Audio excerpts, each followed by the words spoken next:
ओम अज्ञानतिमिरान्धस्य ज्ञानाञ्जनशलाकय चक्षुरुन्मीलितं येन तस्मै श्रीगुरवे नमः। नमो विष्णुपादाय कृष्णप्रेष्ठाय भूतले श्रीमते भक्तिवेदान्तस्वामिनिति नामिने नमस्ते सरस्वते देवे गौरवाणी प्रचारिणे निर्विशेषशून्यवादी पाश्चात्यदेशतारिणे। जय श्री कृष्ण चैतन्य प्रभु नित्यानंद श्री अद्वैत गदाधर श्रीवासादि गौर भक्तवृंद। हरे कृष्ण कृष्ण कृष्ण हरे हरे, हरे राम राम राम हरे हरे, हरे कृष्ण कृष्ण कृष्ण हरे हरे, हरे राम राम हरे हरे, हरे कृष्ण कृष्ण कृष्ण हरे हरे, हरे राम राम राम हरे हरे। वाञ्छाकल्पतरुभ्यश्च कृपा सिन्धुभ्य एव च पतितानां पावनेभ्यो वैष्णवेभ्यो नमो नमः। पतित पावन श्रील प्रभुपाद जी के चरणों में बारंबार शत नमन अर्पण करते हुए मैं यही याचना करता हूँ, आज भी सभी भक्तों के समक्ष उपस्थित होकर सही समय पर सही शब्दों के प्रयोग से सही भाव से भगवान की लीलाओं का वर्णन हो सके।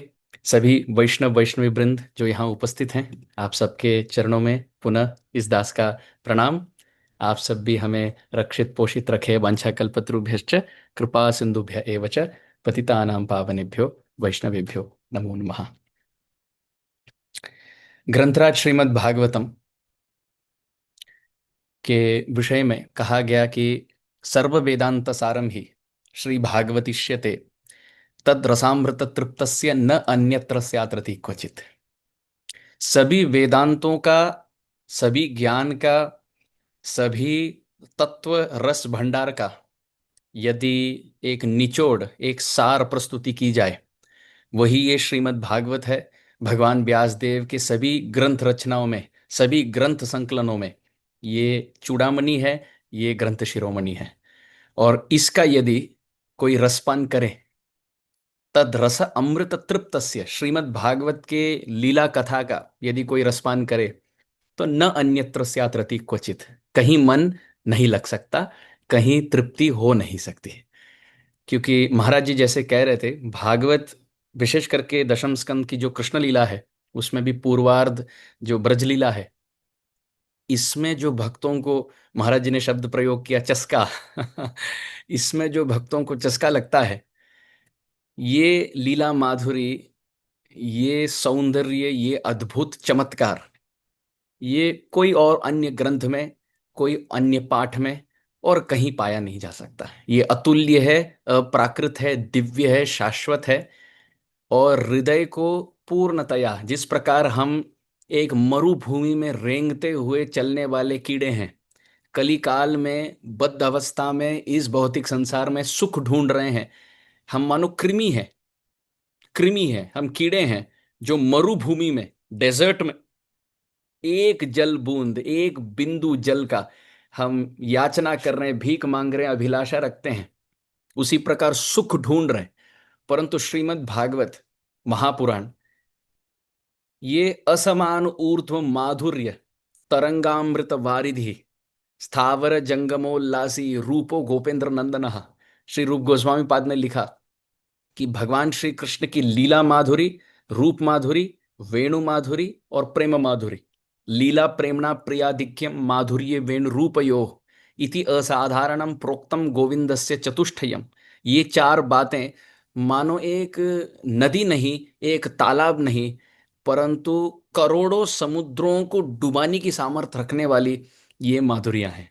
कृष्ण की नाम माधुरी, कृष्ण की रूप माधुरी, कृष्ण की गुणावली, कृष्ण की धाम माधुरी, परिकर माधुरी, सेवा माधुरी, और ये सब मिश्रित होकर जब लीला माधुरी आती है, क्योंकि लीला माधुरी में नाम माधुरी भी है, रूप माधुरी भी है, वेणु माधुरी भी है, परिकर माधुरी भी है, धाम माधुरी भी है, सेवा माधुरी भी है, सब कुछ माधुर्य इस लीला माधुर्य महासागर में है। तो यदि हम जैसे मरुभूमि में रेंगते हुए कृमि सौभाग्यवश यदृच्छया गुरु प्रदत्त सौभाग्य से इस महासागर में गोते लगाने के लिए यदि हमारा सौभाग्य भास्कर उदित हो जाए, तो कहना ही क्या। ऐसे व्यक्ति को केवल कृष्ण लीला और केवल भागवत से आश्रित होना चाहिए। भागवत के श्लोकों का पाठ करते हुए, उनका सारांश निचोड़ को जीवन में उतारते हुए, इन लीलाओं का गान, श्रवण, मनन, चिंतन करते जीवन व्यतीत करे, तो अवश्य भगवत प्राप्ति होगी। तो मेरा परम मंगल है, परम सौभाग्य है कि प्रतिदिन आप सबके मुख दर्शन करते हुए, आप सबके चरण सानिध्य में बैठकर श्री भागवत की सेवा करने का सौभाग्य मिल रहा है। दुख इस बात की, मेरी ग्लानि भी हृदय में इस बात की है कि अब कल अंतिम बैठक निश्चय किया गया, परंतु महाराज जी के इस बहुत सुंदर आमंत्रण से आशा है, आश्वासन है, सांत्वना है हृदय को कि बारंबार हम सबकी भेंट होती रहेगी। तो चलिए, दशम स्कंद के 8वें अध्याय का 25वें श्लोक तक हमने कल चर्चा की। अब 26वें श्लोक से प्रारंभ करते हैं।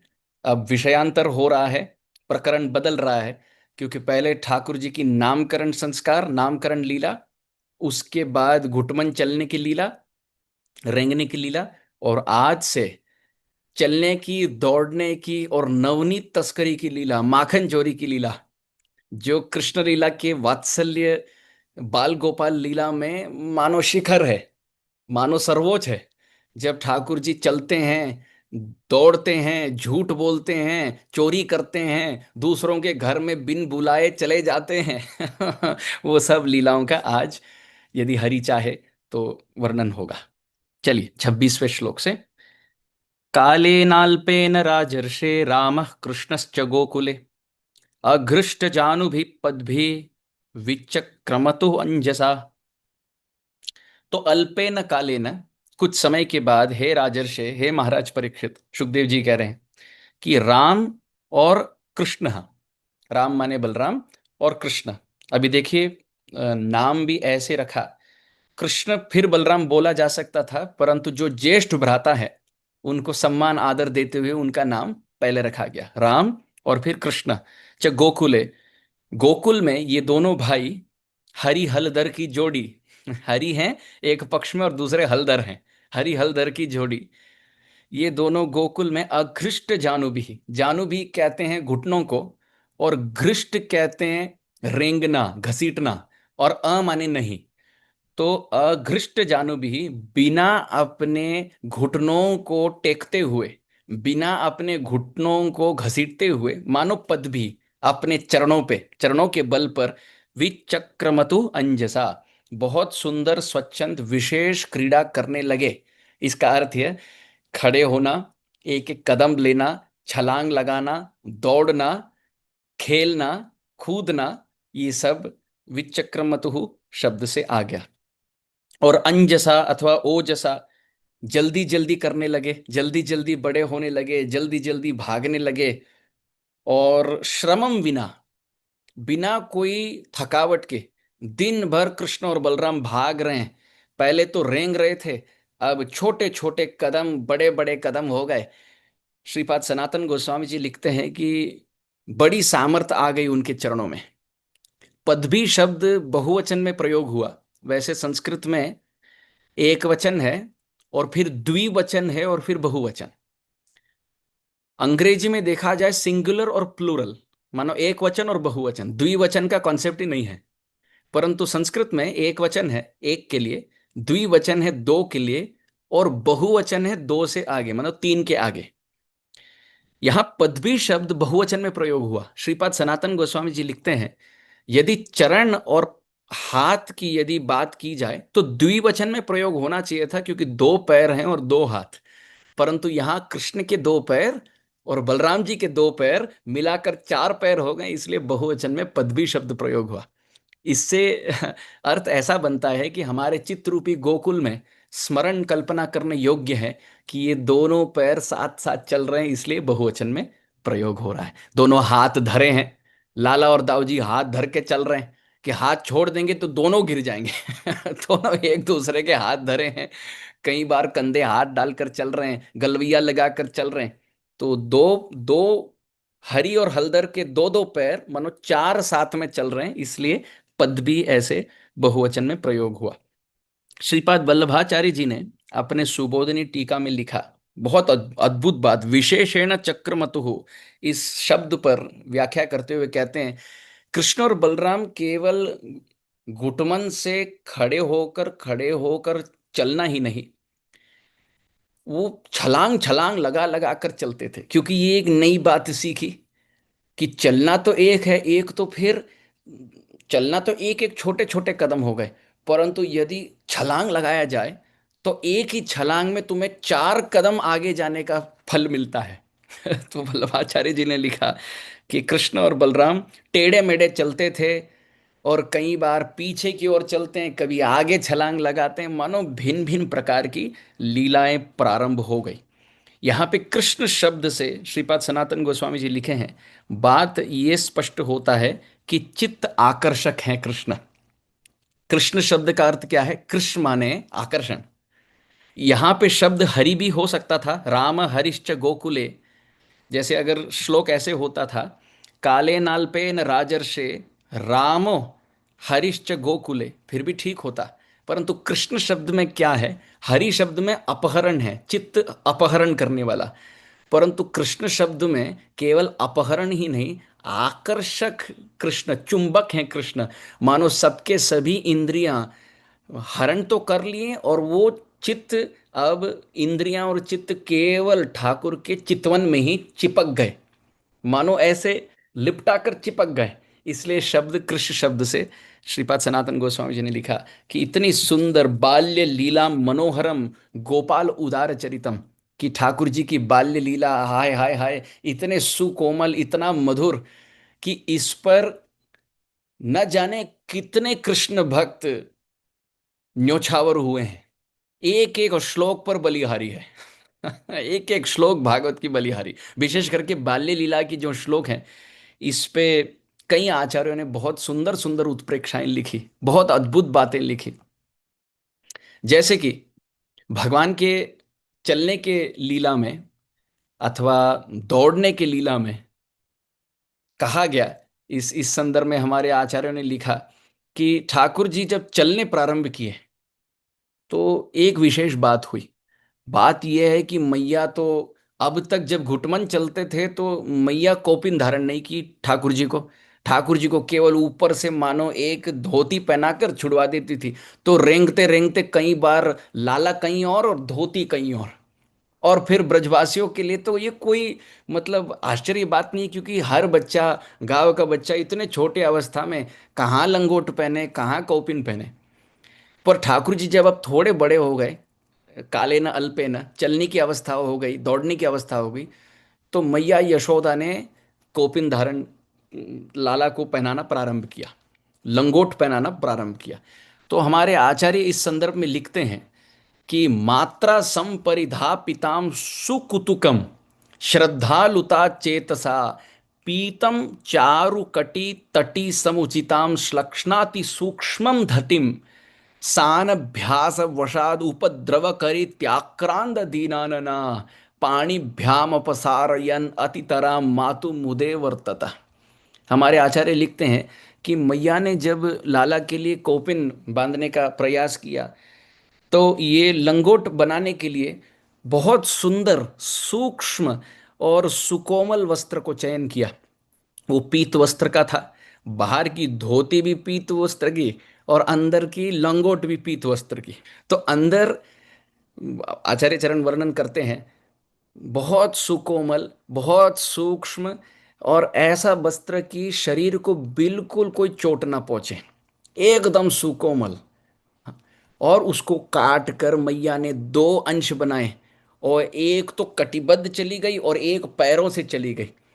और लाला अब पहनकर, अब तक तो रेंग रहे थे फिर ठीक था, अब लंगोट पहनकर चलना, ये लाला को बड़ी कठिनाई हो रही थी, क्योंकि अब पहले बार चलने की लीला प्रारंभ हुई।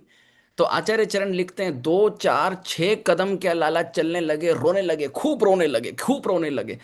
अब मैया भी ना जाने कि क्यों रो रहे हैं, लाला लाला भी ना जाने क्यों रो रहे हैं। कहीं कहीं क्लेश हो रहा है, कहीं दुविधा हो रही है, पर क्या है ये पहचान नहीं पा रहे। फिर खूब रो रहे हैं, खूब रो रहे हैं। फिर पता नहीं चित शक्ति जागृत हुई ठाकुर जी में कि मैं सब कुछ जानता हूं, मैं सर्वव्यापक हूं और सर्वज्ञ हूं, ये मानो शक्ति जागृत हुई। और चलते चलते मैया ने पूछा, लाला क्या हो गया? लाला बोले, ये लंगोट पहन के चलना बहुत कठिन है। मैया ने बोला, अभ्यास नहीं है इसलिए, 2 4 दिन चल के देखो, ये स्वाभाविक नैसर्गिक बात है। ये सब सब धारण करते हैं, ये स्वाभाविक है, ये ठीक हो जाएगा। लाला बात नहीं माने, दो चार कदम क्या लिए, दो हाथों से दोनों के कटी के जो बंधन है इसको खोल दिए, और कटी का वस्त्र इस तरफ, पैरों का वस्त्र इस तरफ, और फिर नंगम नंगम भागने लगे। भागने लगे। आचार्य लिखते हैं, उन बाल गोपाल का हम सतत स्मरण करें, और हमारा चित्त उन्हीं के चितवन में, उन्हीं के चरणों में सदा सर्वदा लगा रहे। फिर आगे जाकर लीला प्रारंभ हुई 27वें श्लोक में। ततस्तु भगवान कृष्णो वयस्यै ब्रज बालकई सह रामो व्रज स्त्रीणाम चिक्रीडे जनयन मुदम। तो ततश्च, फिर आगे और थोड़े समय के बाद भगवान कृष्ण, भगवान कृष्ण किनके साथ थे? वयस्य ही, वयस्य माने अपने वय के, अपने ही उम्र के, व्रज बालकई ही बहुवचन में प्रयोग। मानो अब मित्रता बनने लगी, सखा बंधु बनने लगे लाला उसी उसी समय के बच्चों के साथ।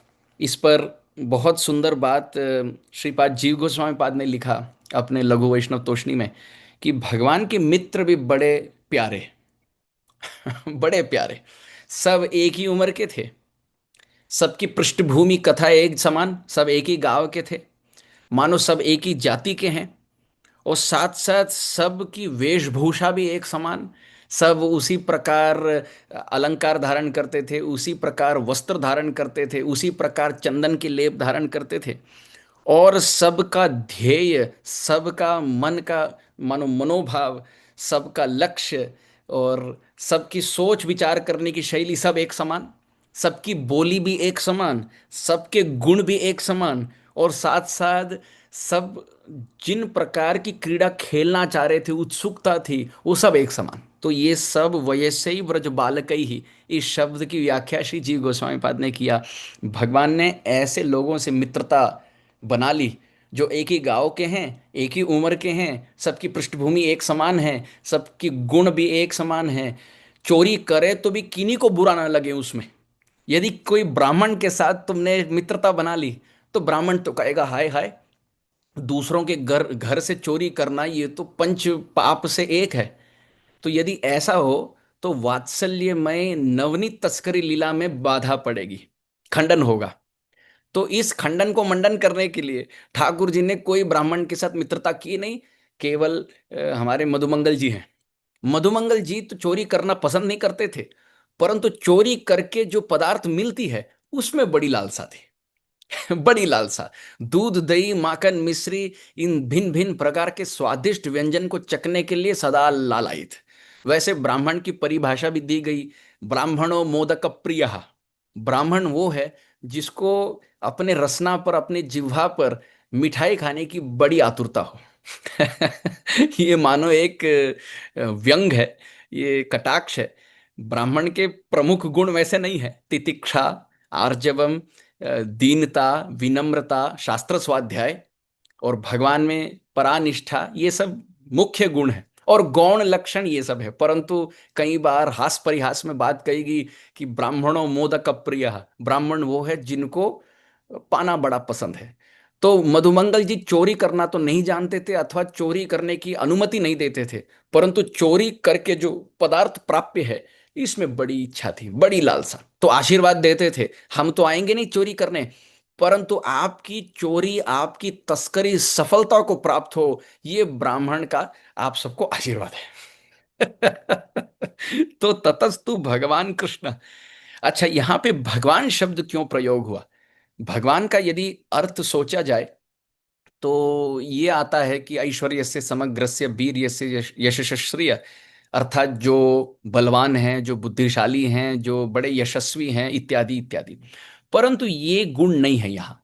भगवान कहने का तात्पर्य ये है, माधुर्य भगवत्ता सार, ब्रजे कोइलो प्रचार, ताहा शुक व्यासेर नंदन, स्थाने स्थाने भागवते, वर्णियाची जानायिते, ताहा शुने मत्त भक्तगण।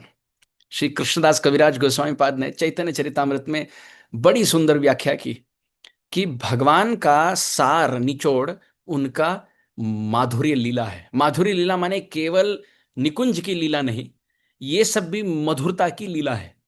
सख्य लीला में भी मधुरता है, वात्सल्य लीला में भी मधुरता है, और माधुर्य लीला में तो माधुर्य मधुरता तो है ही। तो माधुर्य भगवत्ता सार, ये ब्रज लीला जो है, ये मधुरता जो है, यही भगवान का भगवत्ता का सार है। तो इसलिए यहां भगवान शब्द का सीधा अर्थ है जो मधुरता के मूर्तिमान स्वरूप है। अभी तक भगवान शब्द नहीं आया, पर यहां आया, क्योंकि कृष्ण भगवान मथुरा में है, द्वारिका में है, क्योंकि असुर दमन करते हैं, और यहां भगवान इसलिए है क्योंकि माधुर्य स्वरूप है। ब्रजे कोइलो प्रचार, इसका प्रचार केवल ब्रज में ही हुआ, कहीं और नहीं हुआ। और ताहा शुक व्यासेर नंदन, सुखदेव गोस्वामी ने उसको प्रचुर मात्रा में दशम स्कंद में भर भर के भक्तों के चित्त आकर्षण करने हेतु प्रस्तुत किया। तो ततश्च भगवान कृष्णो वयस्य ब्रज बालकई ही सह रामो, राम का शब्द पहले नहीं आया इस बार। अब तक तो कह रहे थे कि ज्येष्ठ भ्राता है तो नाम पहले आना चाहिए। अब देखिए, पहले पद में कृष्ण का नाम आया, दूसरे पद में राम का नाम आया, और सह माने साथ में। इसका अर्थ ऐसा पड़ता है, श्रील विश्वनाथ चक्रवर्ती ठाकुर ने लिखा कि ये नवनीत तस्करी की लीला केवल कृष्ण की है, और बलराम जी केवल साथ साथ हाथ पकड़ के, चरण के साथ साथ पैर के साथ पैर लगाकर केवल सहायक है इन लीलाओं में, इसलिए सह राम करके आ गया, मानो राम केवल साथ चल रहे हैं।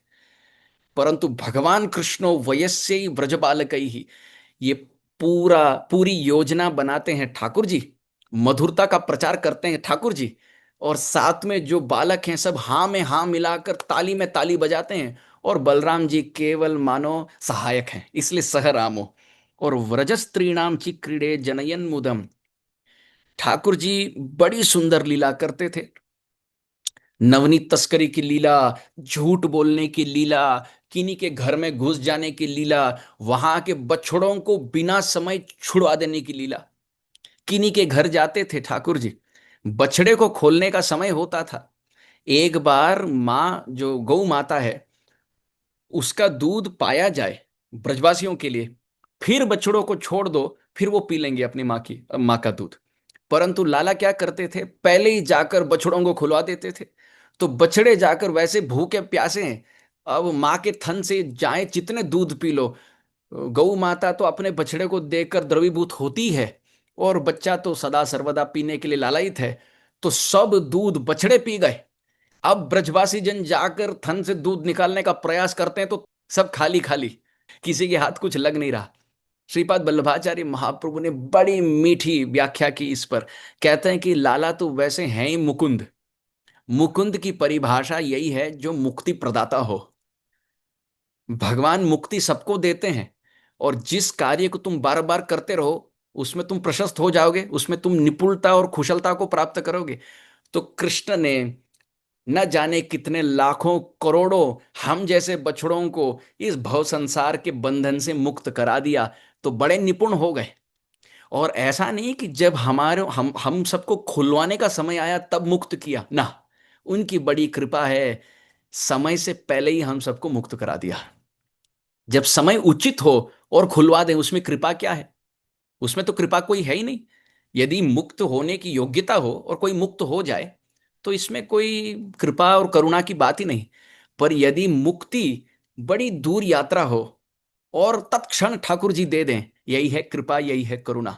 तो ये करके ठाकुर जी इतने बड़े कुशल निपुण हो गए, इतने कुशलता को प्राप्त किए, जाके सब बछड़ों को मुकुंद ने, श्रीपाद वल्लभाचार्य जी ने लिखा, मुकुंद ने जाकर सभी बछड़ों को खुलवा दिया, और वो भी असमये, सही समय पर नहीं, पहले ही। और वो सब बछड़े अपने अपने ओर गंतव्य स्थान की ओर प्रशस्त हुए। तो यहां पे ऐसी अद्भुत अद्भुत लीलाएं ठाकुर जी रचाते थे कि व्रजस्त्रीणाम चिक्रीडे जनयन मुदम, सभी मातृ स्नेही गोपियां, मातृ स्नेही गोपियों को बड़ा आनंद आता था, बड़ा आनंद लूटते थे कि ठाकुर जी उनके घर में आए और खूब बात करें उनसे। कई बार ठाकुर जी बड़ी बड़ी बातें करते थे। अरे मैया, ये आपके कंठ में क्या है? तो मातृ स्नेही मैया कहती थी, इसको ना मंगल सूत्र कहते हैं। इसको मंगल सूत्र कहते हैं। लाला कहते हैं, मंगल सूत्र, उसका अर्थ क्या है? तो मैया कहे, मंगल सूत्र का अर्थ है हम विवाहित हैं, तो जिनकी विवाह हो चुकी, पति के नाम का मंगलसूत्र धारण करते हैं। तो लाला पूछते हैं, मेरा मंगलसूत्र कहाँ है, मेरा मंगलसूत्र कहाँ है? तो मातृ स्नेही गोपी पूछती है, मंगलसूत्र नहीं है, जाओ मैया को पूछो, यशोदा मैया को पूछो। घर गए तो ये भी आचार्य ने लिखा, बहुत सुंदर बातें लिखी। तो घर जाके मैया को पूछते हैं, मैया आपका मंगलसूत्र कहाँ है? तो यशोदा मैया निकाल कर दिखाती है, मंगलसूत्र ये देखो, नंद बाबा के नाम की मंगलसूत्र। लाला तू कैसे जानता है कि मंगलसूत्र के बारे में? है ना, पास की मैया ने मुझे सब कुछ समझा दिया मंगलसूत्र क्या। पर मेरा मंगलसूत्र कहाँ है मैया, मेरा मंगलसूत्र कहाँ है? तो मैया कहती है, होगा होगा, एक दिन तेरा भी मंगलसूत्र होगा, तो चिंता मत कर, अब तू बहुत छोटा है, आगे जाकर तेरा भी मंगलसूत्र होगा। ये स्मरण करते हुए अगले दिन मैया ने बहुत सुंदर हार पहना दिया ठाकुर जी को। वो अच्छा मानो स्वर्ण का हार पहना दिया। और बातों बातों में कोई अन्य लीला चल रही है, तो बातों बातों में मैया पूछती है, लाला आज तेरे गले में क्या है? तो लाला देख रहे हैं, पता नहीं मैया, क्योंकि लाला भूल गए कल जो वार्ता हुई थी उसको और इसमें जोड़ने की क्षमता हुई नहीं, तो भूल गए, बोले मैया ये नहीं जानता। तो मैया बोलती है, कहीं ये तुम्हारा मंगलसूत्र तो नहीं है? और लाला जोर जोर से ठहाके लगा के हंस रहे हैं। तो मैया बोली, बोलो लड़की कौन है, बताओ किनके नाम की मंगलसूत्र पहन के घूम रहे हो? ऐसी सुंदर मीठी मीठी बाल लीलाएं वर्णित है। जैसे चल चल के कृष्ण और बलराम लीला करते हैं, श्री सूरदास जी लिखते हैं, एक दिन तो लाला बड़े कुपित हुए, बड़े दुखी हो गए, आकर मुंह फुलाकर बैठ गए। मैया बोली, क्या हुआ? बोले, मैया मुझे इस भैया से मुक्त करा दो, इस दाऊ जी से मुक्त करा दो, बस आज के बाद कोई संबंध नहीं। मैया बोली, ऐसे नहीं बोलते, तू छोटा है, आदर से झुकना चाहिए, वो बड़े भैया तो पिता समान होते हैं। वो सब ठीक है, वो तो शास्त्र की बात है मैया, वास्तविक कोई सत्य नहीं है इसमें। मैया बोली, क्या हो गया? लाला कहते हैं, आप मुझे भैया के साथ क्यों भेज देती हैं खेलने? मैया बोली, ताकि भैया तुम्हारी रक्षा करे। लाला बोलते, ये तो केवल बोलने की बात है, अंधश्रद्धा, ये सब वास्तविक सत्य नहीं है। भैया मेरी रक्षा के लिए आप भेज रहे हैं, पर भैया से रक्षा मेरी कौन करे? भैया जब छेड़खानी करे तो मेरी रक्षा कौन करे? तो मैया बोले, भैया कहाँ से छेड़खानी करे, तो कुछ भी बोलता है लाला, क्या बलराम जी के विषय में ऐसे नहीं बोलते? लाला कहते हैं, मैया दाऊ बहुत खिजायो, सूरदास जी का पद है, मैया दाऊ बहुत खिजायो। दाऊ जी के विषय में मैं क्या कहूं, मैं क्या कहूं तुझे मैया, दाऊ जी के विषय में मैं क्या कहूं? बाहर आते हैं मित्रों के साथ, हम खेल रहे हैं, तो बार बार पूछते हैं, अरे लाला एक बात बता, नंद बाबा तो बड़े गोरे हैं, मैया तो बड़ी गोरी है, मैं तो बड़ा गोरा हूं, तू कारा करोटा कैसे निकला, तू कहां से काजल के रंग से निकला? तो लाला कहते हैं, बस ये सृष्टिकर्ता की सृष्टि है, कोई कारा है तो कोई गोरा है। तो दाऊ जी कहते हैं, ऐसी सृष्टि नहीं होती, मैं बड़ा हूं, मैं तुझे बताता हूं, ऐसी सृष्टि नहीं होती। जैसे माता पिता होते हैं, पुत्र भी वैसे ही होता है। तो दाऊ जी की बात सुनकर लाला कहते हैं, हाँ मैं भी तो नंद बाबा के समान हूँ। तो दाऊ जी कहते हैं, ना ना ना ना ना, यदि नंद बाबा के समान होता, मैया के समान होता, तू भी उन्हीं के रंग कांति में होता। तू अलग दिखता है, परिवार में हटके दिखता है। देखिए सब स्तुति हो रही है, सब स्तुति हो रही है, तू अलग है, पर ब्रह्म है, तेरे कोई माता पिता नहीं है। तत्व सिद्धांत को रस की कथा में दाऊ जी जो बलराम गुरु तत्व हैं जोड़ के कह रहे हैं। कहते हैं, अरे लाला, नंद और यशोदा तेरे माता पिता नहीं है, मैं सत्य जानता हूं, और ये बात सब पूरे परिवार ने तेरे से छिपा के रखी, ताकि परिवार में कोई विद्रोह ना हो। लाला बोले, ये कुछ भी बोल रहे हैं, ऐसा सत्य नहीं है, मैं तो यशोदा नंदन हूं, मैं तो नंद नंदन हूं, अगर मैं उनका पुत्र नहीं रहा तो मैं कहां से आया? तो बलराम जी कहते, तुझे सत्य बता दूं, मथुरा के बड़े मार्केट में तेरी बिकाई हो रही थी, नंद बाबा को बड़ी बुरी बात लगी कि देखो छोटे से बच्चे को कोई अनाथ माता पिता ने आकर छोड़ दिया, तो खरीदी करके स्वर्ण मुद्राएं देकर तुझे खरीदे, और सब ये बात फैला दी कि तू उनका पुत्र है, तू वास्तविक उनका पुत्र नहीं है। लाला कह रहे हैं, मैया ये बार बार ये छिड़कानी होती है, अब से मुझे नहीं जाना, मुझे बलदाऊ जी के साथ नहीं खेलना। मैया आप सच, आज सच ही बता दो, मैं आपका पुत्र हूं ही नहीं, या मैं आप ही का पुत्र हूं, मुझे सत्य बता दो। मैया कहती है, अरे लाला, मैं ब्रज की रज की सौगंध खाकर कहती हूं, इस ब्रज के रज की शपथ खाकर कहती हूं, पूरे जगत में यदि एक सत्य है, वो यही सत्य है, हे लाला, मैं तेरी माँ हूं और तू मेरा सुपूत है। इसके अतिरिक्त और कोई सत्य नहीं। ये कहते कहते माँ के बक्षज में मानो छोटा सा लाला समेट कर आलिंगन करके परिरंभित हो जाता है। इतनी सुंदर सुंदर लीलाएं इस संदर्भ में है। तो व्रजस्त्रीणाम चिक्रीडे जनयन मुदम, लाला केवल अपने ही घर में नहीं, पड़ोसियों के घर में भी जाकर बड़ी बड़ी सुंदर लीलाएं, बड़ी सुंदर लीलाएं। वर्णन आया, एक बार पड़ोसी के घर में गए तो अपने ही स्तंभ में अपनी परछाई अथवा अपनी प्रतिबिंब देख ली। तो लाला कहते हैं, ये अपने घर की बात है, पड़ोसी के घर में नहीं, अपने घर की बात है। तो एक बड़े मणि जटित रत्न स्तंभ में अपनी ही परछाई, अपने ही प्रतिबिंब देखी। तो आचार्य चरण श्री जीव गोस्वामी पाद लिखते हैं, शून्य चोरयत स्वयं निज गृहे हयंग वीणाम मणि स्तंभे स्व प्रतिबिंबम ईक्षितवतस्तेनैव सार्धम भिया भ्रात मावद मातरम मम समो भागस्तवापि हितो भुंक्षेत्यालपतो हरे कलवच मात्रा रह श्रूयते। श्री जीव गोस्वामी पाद ने लिखा कि लाला अपने ही घर में मणि स्तंभ जटित रत्न स्तंभ में अपने ही प्रतिबिंब को देखें।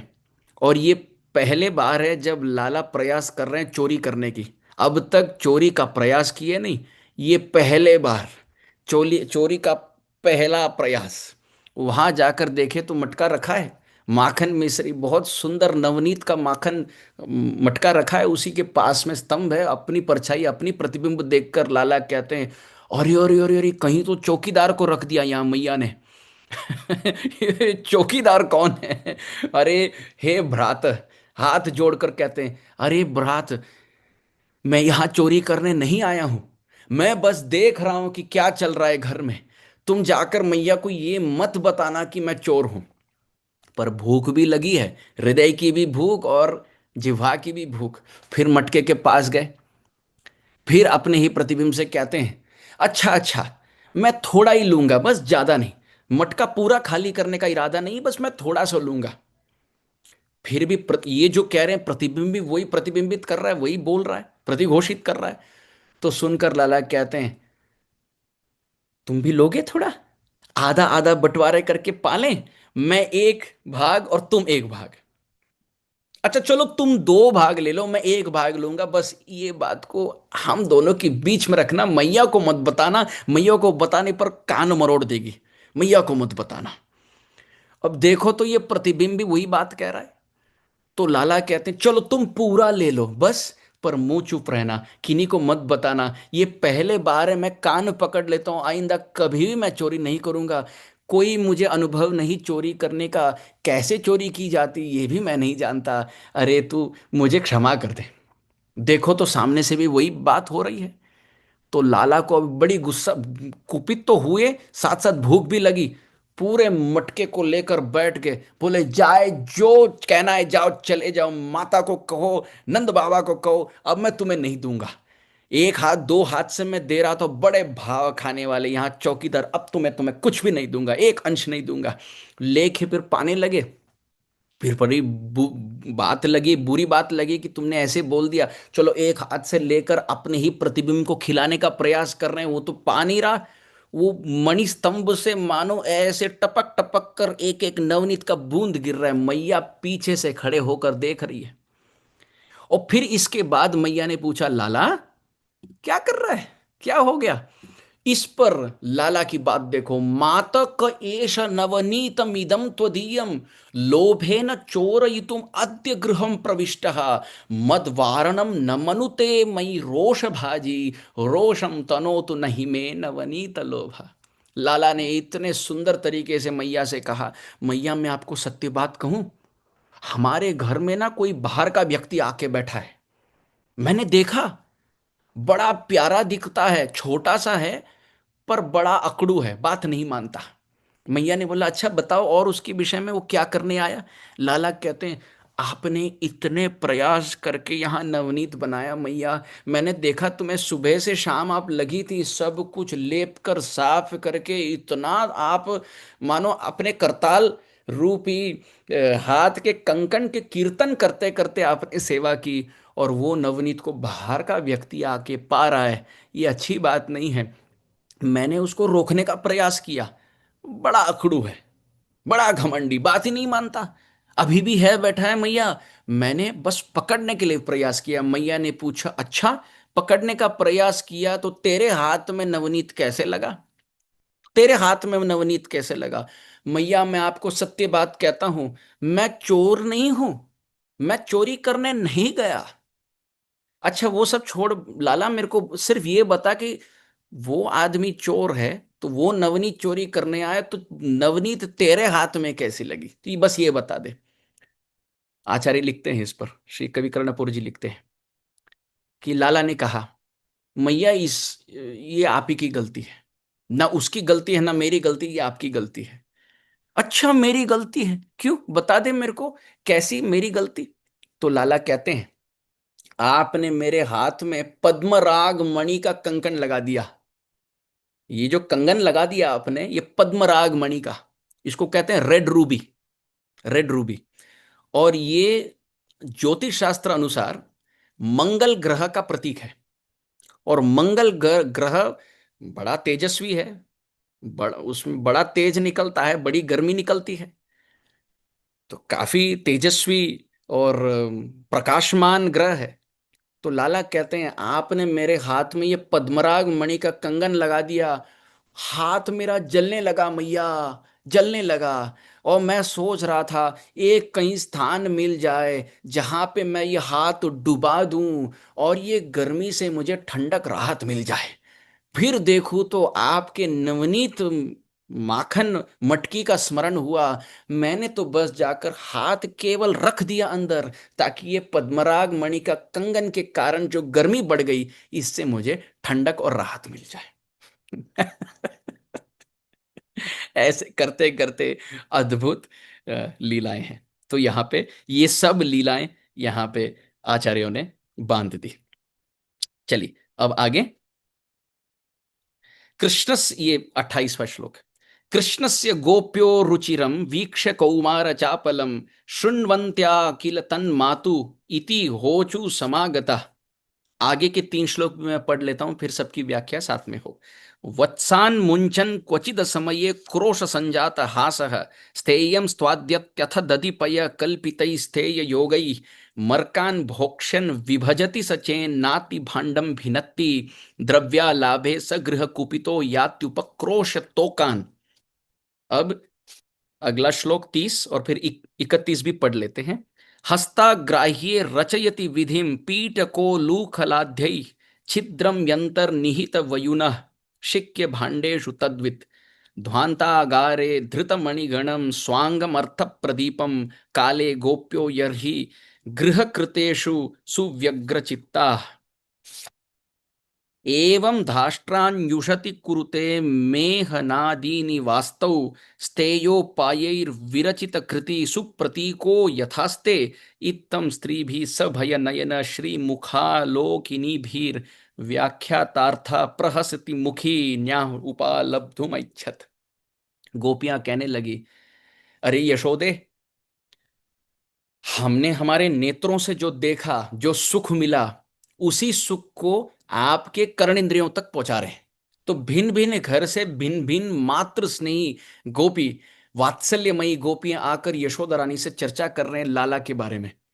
एक गोपी कहती है अरे तेरा लाला तो इतना नटखट है, इतना नटखट, घर में घुस जाता है और जितनी भी माखन मिश्री की मटकियां हैं सब फोड़ देता है। वो खाओ ना खाओ पहले तो आके फोड़ देता है और फिर सब नीचे गिर जाते हैं। और फिर कहता है नीचे हुए पदार्थ को उठाकर खाने की संप्रदाय नहीं है हमारी, तो बस सब व्यर्थ चला गया। वो ना पाता है और ना पवाता है, सब व्यर्थ चला जाता है और सब मटकियों को फोड़ के चला जाता है। फिर आगे का गुंडीचा मार्जन की लीला हम वो उत्तरदायित्व तो हमारी। दूसरी मैया कहती है, हमारे घर में लाला आने वाले हैं ये सोचकर मैं सभी मटकी को ऊपर रखती हूं, टांग कर रख देती हूं। पर ये अकेला आता नहीं है, अपने पूरे टोली को ले आता है। फिर दाएं तरफ एक बाएं तरफ एक करते करते करते, जैसे दही हंडी के लिए बहुत सुंदर एक आकृति बनाई जाती है, उसी प्रकार सभी वयस्से ही व्रज बालक ही सब मिलकर एक के ऊपर एक ऐसे बहुत सुंदर स्ट्रक्चर बना देते हैं दही हंडी वाली। और ठाकुर जी जो सरकार हैं वो ऊपर जाते हैं और पकड़ लेते हैं, उस मटके को धर लेते हैं। वैसे पुष्टि मार्ग संप्रदाय में अष्टचाप कवियों में एक बड़े रसिक कवि हुए जिनका नाम था कुंभन दास जी। अब कुंभन दास जी ने ये लीला को प्रत्यक्ष देखा अपने मानो अंतश्चिंतन में। नाम जप रहे थे, नाम जपते जपते बड़ी सुंदर लीला प्रकट हुई। बाल गोपाल अपने सभी ग्वाल बालों के साथ घर में घुसकर माखन तस्करी कर रहे हैं, मटके को धर लिए। अब सब सखागण नीचे हैं, लाला ऊपर हैं, मटके को धर लिए। अब मटके को धर के अब एक हाथ से पकड़ के दूसरा हाथ अंदर डालना होता है, पर पकड़ नहीं पा रहे हैं क्योंकि अब बच्चे नीचे हैं, मटका ऊपर है, वो पकड़ के अब टांग रहे हैं, उनको बैलेंस मिल नहीं रहा। अब करे तो करे क्या, प्रयास कर रहे हैं, नीचे ना छोड़ के आ सकते हैं, ना उस माखन को छोड़ सकते हैं, और ना नीचे छलांग लगा सकते हैं, अब डर है। और करते करते बात इतनी तक बिगड़ गई, दोनों हाथ मटके में है और इतने से छोटे से गोपाल। अब देखिए पेट बड़ा है ठाकुर जी का, और अब धोती बांधी ऊपर से और लटके हैं, तो श्वास अंदर की ओर है, तो धोती फिसलने लगी। इतने छोटे से गोपाल मटके को धर के यहां वहां लटक रहे हैं और धोती थोड़ी थोड़ी थोड़ी थोड़ी करके फिसलने लगी। यहाँ कुंभन दास जी भजन में मग्न है और अपने अंतस चिंतन में देख रहे हैं कि लाला की धोती फिसल रही है नीचे। अब अकस्मात ऐश्वर्य जनक योग माया शक्ति से दो और हाथ आ गए चतुर्भुजी के, और दो हाथ से तो मटका धर के माखन पा रहे हैं और दो हाथ से धोती के भिन्न भिन्न आकृति बनाकर धोती बांध रहे हैं।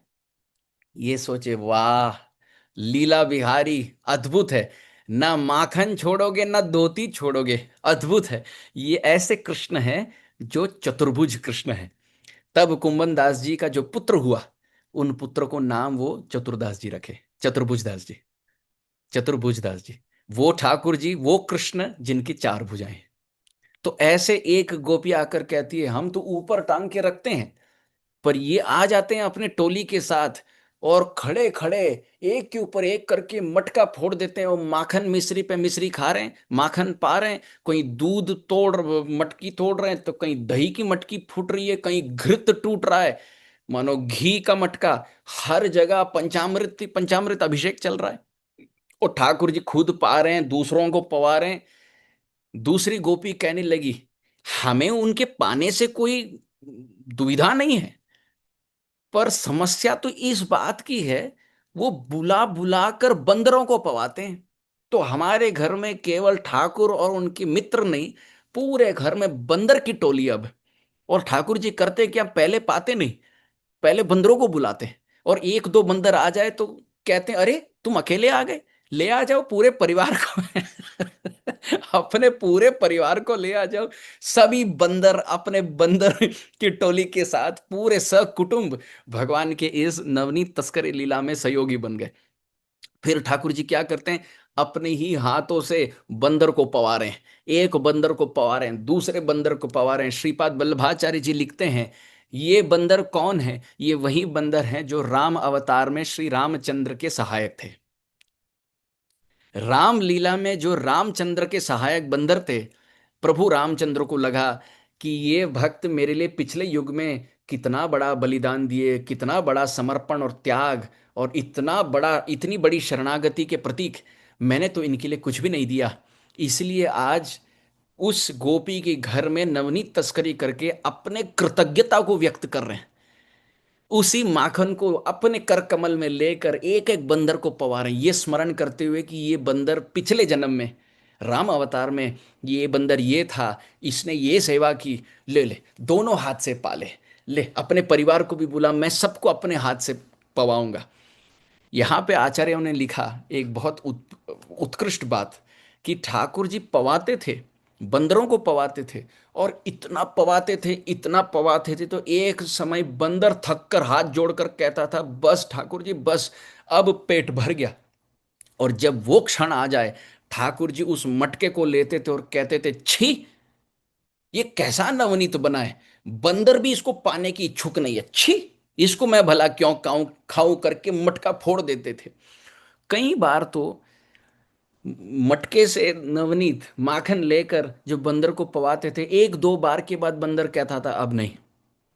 तो लाला फिर एक कथा बनाने लगते थे उसमें, ये भी आचार्यों ने लिखा, श्रीपाद सनातन गोस्वामी जी लिखते हैं, लाला ने एक कथा बनाई, देखो ये बंदर ये माखन क्यों नहीं पा रहा, अवश्य इस माखन में मुझे लगता है कि कोई भूत प्रेत हावी हो गया है।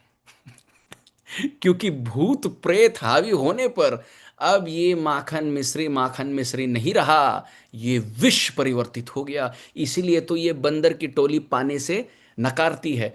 तो लाला बोले, ऐसे भूत प्रेत हावी होने वाले माखन के मटके को घर में रखना ही नहीं चाहिए, इसलिए सब उठाकर घर के बाहर फेंक रहे हैं। तो मटका भी टूट गया, इतना कष्ट करके जो माखन बनी उसको भी सब व्यर्थ में गवा दिया। ये सब मैया को सुना रहे। मैया अपना यशोदा रानी सब काम छोड़कर, अच्छा ऐसे किया मेरे लाला ने, अच्छा और बताओ क्या किया लाला ने। बाकी सब मैया कहती है, अरे यशोदे, हम कोई मनोरंजक बात नहीं कह रहे हैं, तुम सुधार लो अपने बच्चे को, अपने बच्चे को अभी सुधार लो, तुम अभी ना सुधारोगे तो फिर ये बात हाथ से बिगड़ जाएगी। मैया यशोदा भी सुनने लगी, बोले क्या ही बिगड़ेगा। बाकी मैया वात्सल्य स्नेहमयी गोपियाँ कहने लगी, अरे बात इतनी बिगड़ जाएगी कि आज झूठ बोलता है, ये चोरी करता है, दूसरे के घर में जाकर उनकी संपत्ति को उन्हीं के अनुमति के बिना चोरी करके फोड़ देता है, उद्ध्वस्त कर देता है, विनाश के मूर्तिमान स्वरूप, भला ये कैसे राजा बनेगा ब्रज का।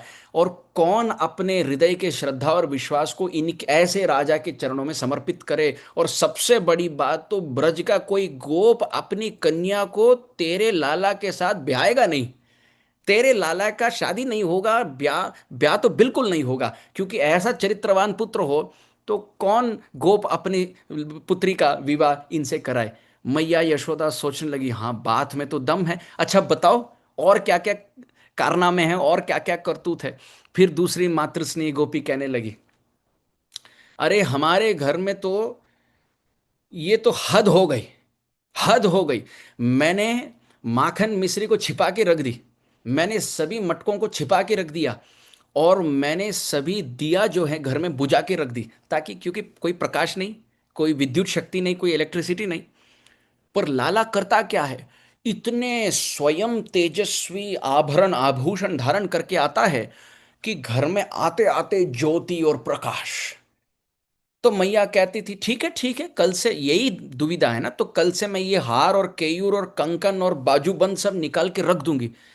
तो मैया कहती है, दूसरी मैया कहती, ना ना ना ना, लाला बहुत सुंदर लगता है, वो तो पहनाओ, कोई बात नहीं, हम कोई आपके सामने आकर हम कोई परेशानी व्यथा नहीं बता रहे हैं, बस बस घर में जो बात हो गई उसको यथारूप प्रस्तुत कर रहे हैं, तुम बदलो नहीं कुछ, कोई रोक टोक नहीं, बस उनको कृष्ण कथा करने की एक बहुत सुंदर अवसर और संधि प्राप्त हो रही थी।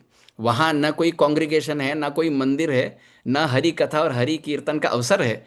तो मानो शिकायत करने के बाद को ऐसे बाहर से लग रहा है कि शिकायत कर रहे हैं, परंतु अंदरूनी बात तो ये है कि केवल कृष्ण कथा, कृष्ण स्मरण, कृष्ण लीला का गान, कृष्ण लीला का श्रवण कराने की इच्छा से, परस्पर बोधयंत परस्परम की इच्छा से मातृस्नेही गोपियां सब एकत्रित हो गई। दूसरी मैया कहती है, अरे हमारे घर में तो हद हो गई, लाला को न पिता मिले घर में, न माता मिली रोक टोक करने के लिए, और न विद्युत शक्ति है, न प्रकाश है, और न कहीं कोई मिट्टी का बर्तन नहीं मिला, कोई मटका नहीं मिला, कोई माखन नहीं मिला, कोई जल भी पीने को नहीं मिला।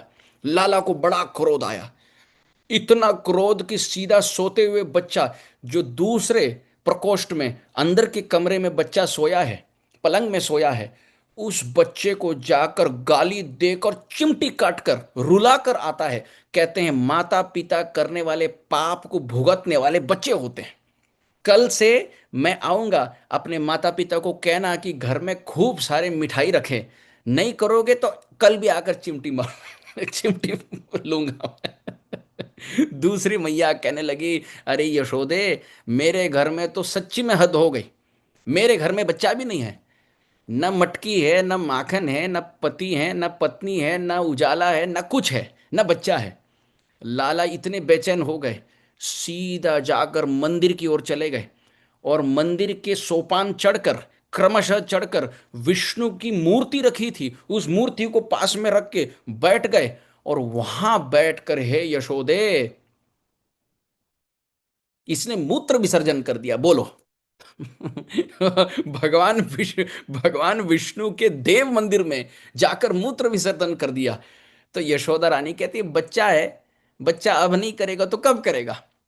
दूसरी मैया कहती है, एक बार तो मैंने रंगे हाथ पकड़ लिया तेरे लाला को, रंगे हाथ पकड़ा, और फिर मैं धर धर कर तेरे पास ला रही थी, और बीच में मैंने जब पर्दा उठाया, देखो तो मेरा लाला था। मैं तो ला रही थी तेरे लाला को, पकड़ के ले ही आ रही थी, ढककर, और बीच में मैंने निकाल दिया, देखो तो मेरा लाला था। और फिर पीछे से तेरा लाला आकर कहता है, अरे मैया, मेरी शिकायत मेरी मम्मी से ना करना, आज तो तुम्हारा पुत्र निकला, कल यदि प्रयास करोगे तो तुम्हारे पति निकलेंगे, फिर घर की गृहस्थी बाहर थुथुकार होगी, तो मेरी शिकायत लेकर मेरी माँ के पास मत जाना। तो कहने का आशय ये है, इतनी अद्भुत बाल क्रीड़ाएं, इतनी अद्भुत बातें, इनके बीचों बीच कई बार अपने ही घर में शिकायत है। अपने घर में शिकायत इस बात की है, अरे मैया, मेरे जीवन में बड़ी परेशानी। क्या परेशानी है? कब ही बढ़ेगी चोटी मैया मोरी, कब ही बढ़ेगी चोटी। बड़ी दुविधा है लाला को, बैठ के रो रहे हैं, एक दिन फूट फूट के रो रहे हैं, मैया मेरे जीवन में बड़ा दुख है। क्या दुख है तेरे जीवन में? कब ही बढ़ेगी चोटी, मेरी चोटी कब बढ़ेगी मैया। देखो, बलदाऊ जी भी उतना ही चोटी रखे हैं, मैं भी उतना ही चोटी रखा हूं, पर उनकी चोटी बड़ी बड़ी बड़ी बड़ी मात्रा में बढ़ रही है। कित बार मोही दूध पियत भई, किति बार मोही दूध पियत भई, ये आजो ही छोटी मैया मोरी, कब ही बढ़ेगी चोटी। अरे मैया, कितने बार मैं दूध पिया हूं, कहाँ गया वो सब दूध। कितनी बार मोई दूध पिया तो भाई, आपने कितने बार मुझे दूध पवाया, और देखो फिर भी मेरी चोटी छोटी है। तू जो कहती बल की बेनी जो, वही लंबी मोटी।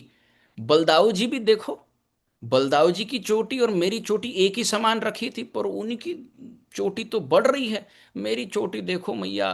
काढ़त कुघत नवावत जय, नागिन सी बुई लोटी। अरे मैया, ऐसी कौन सी सेवा है जो मैंने अपने चोटी को नहीं की। मैं बाल धोता हूँ, मैं तेल मलराता हूँ, मैं दूध पीता हूँ, मैं तेरी सब बात मानता हूँ, फिर भी मेरी चोटी इतनी छोटी क्यों है मैया। तो मैया ने कहा, क्योंकि तू दूध ठीक से पीता नहीं। बलदाऊ जी बहुत दूध पीते हैं, जितना दूध पियो, जितना गौ माता का दूध पियो, उतनी छोटी तुम्हारी भी बड़ी हो जाएगी। बलदाऊ जी देखो, श्रद्धा के साथ पीते हैं, तुम संशय के साथ आदि कब पीते हो, ये ठीक नहीं, अच्छे से पियो। तो लाला जी उस पे कहते हैं, काछो दूध पियावत पछी पछी, काछो दूध पियावती पछी पछी, देती न माखन रोटी मैया मोरी, कब ही बढ़ेगी चोटी। अरे मैया, घूम फिर कर तू उस काच दूध पे पीने पे आती है, वो कितना गाढ़ा दूध है, वो पीने के मुझे ठीक नहीं लगता, वो पीने में वो गले से उतरता नहीं वो दूध। तू एक काम कर, दूध वूध छोड़ दे, माखन रोटी देना प्रारंभ कर दे। मुझे तो लगता है तू माखन रोटी मुझे नहीं देती, इसलिए मेरी चोटी छोटी है। बलदाऊ जी छिप छिप कर पाते होंगे, इसलिए चोटी लंबी मोटी हो गई।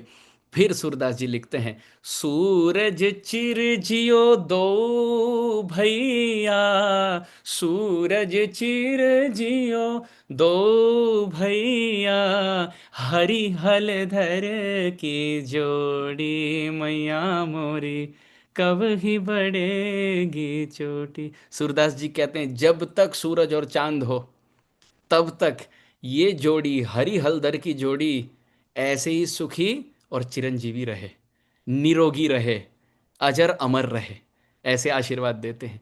तो इस प्रकार वात्सल्य लीला मानो एक महासमुद्र है, और प्रत्येक श्लोक मानो एक तरंग है, एक एक लहर है।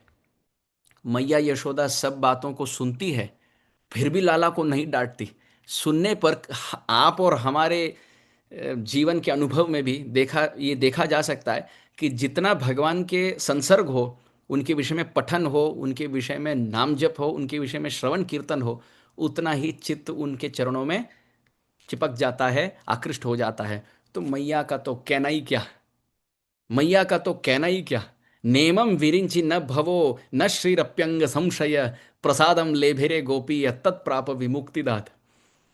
शास्त्र में कहा गया, न शिव जी के पास इतना सुकृति है, न ब्रह्मा जी को इतना सौभाग्य है, न लक्ष्मी देवी को ऐसा स्वर्ण अवसर प्राप्त है। प्रसादम लेभिरे गोपी या तत्प्राप विमुक्तिदात। जो सुख, जो आनंद, जो सौभाग्य यशोदा रानी का है, वो किन्हीं का नहीं, तीनों भुवनों में वो किन्हीं का नहीं। जिन्होंने इतना सुंदर उज्जवल नीलमणि बाल गोपाल को इस जगत के प्रत्यक्ष सानिध्य में प्रकटीकरण की लीला रचाई।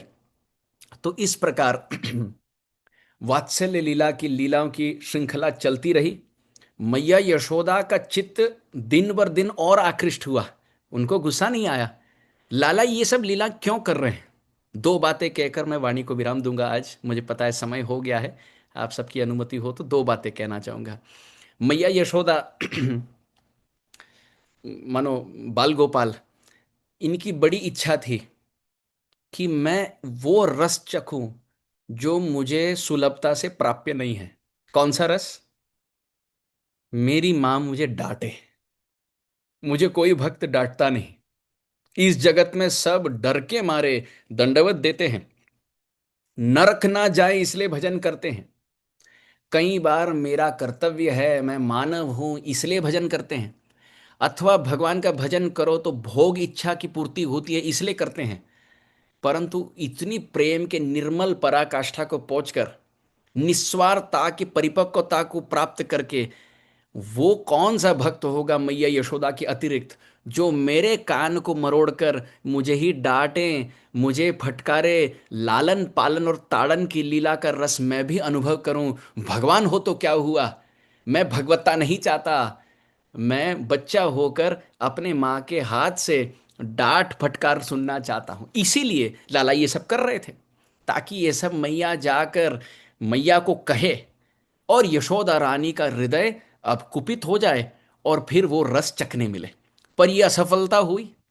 क्यों? क्योंकि जितना ये सब कहने लगे, आसपास के मातृ स्नेही गोपियां कह रहे थे, उतना ही मैया यशोदा का चित्त और द्रवीभूत हो रहा था, और सोच रही थी मेरा लाला कितना मधुर है, मेरा लाला कितना सुंदर है, मेरी लाला की लीलाएं कितनी अद्भुत है, अपरंपार है, अद्वितीय है। लाला सोच रहे हैं अब कुछ और करना पड़ेगा, मेरी योजना सब विफलता की ओर जा रही है, सफलता की ओर नहीं। आज तक गोपियों ने आज तक गोपियों ने आकर मानो शिकायत दर्ज की, कल मैं ऐसी लीला करूंगा जिसमें गोप सखा भी आकर शिकायत दर्ज करेंगे। वही है मृद भक्षण की लीला। तो एक लीला से दूसरी लीला का यही प्रकरण बदल रहा है, परिवर्तित हो रहा है, इसी इच्छा की पूर्ति से कि मैया मुझे डांट दो ना, मुझे अपने ममता से मुझे डांटो, फटकारो, कुछ तो कहो, वो रस पवाओ जो कोई अन्य भक्त मुझे नहीं पाता पवाता। तो जब गोपियां नहीं कर पाई, तो गोपों के सहायता लेकर मृद भक्षण पान करके उनके मुख से शिकायत दर्ज कराई। फिर मैया पुनः गई कृष्ण के पास डांटने के लिए, फिर भी डांट नहीं पाई क्योंकि ब्रह्मांड दिखा दिया ठाकुर जी ने मुख में। तो गोपियां भी फेल और गोप सखा भी फेल।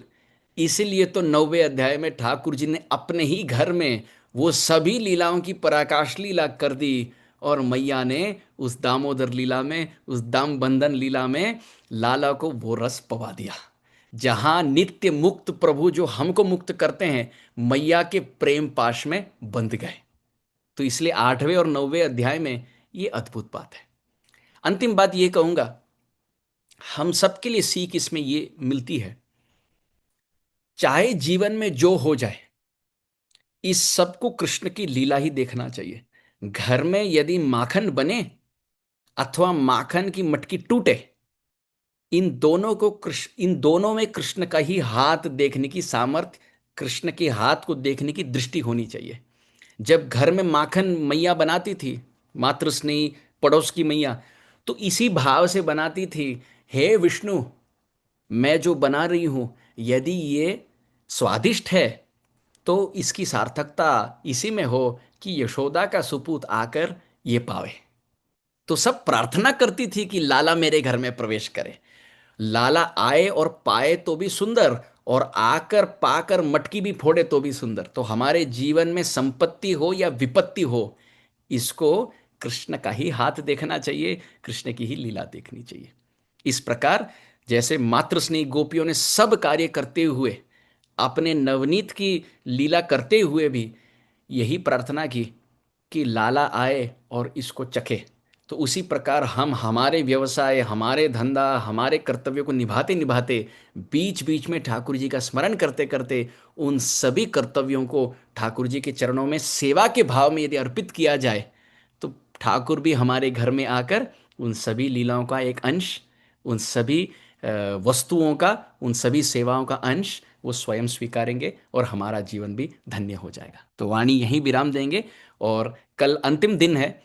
हम 32वें श्लोक से आगे लेकर मृद भक्षण लीला, जहां ठाकुर जी ब्रज के मिट्टी का भक्षण करेंगे और ब्रह्मांड दर्शन मुख में कराएंगे। तो ये कल के लिए शीर्षक होगा। वाञ्छाकल्पतरुभ्यश्च कृपा सिंधुभ्य एव च पतितानां पावनेभ्यो वैष्णवेभ्यो नमो नमः। श्रील प्रभुपाद की जय, अनंत कोटि गौर भक्त वृंद की जय, ग्रंथराज श्रीमद् भागवतम की जय। जय जय श्री राधे श्याम, श्री वृंदावन धाम की जय हो।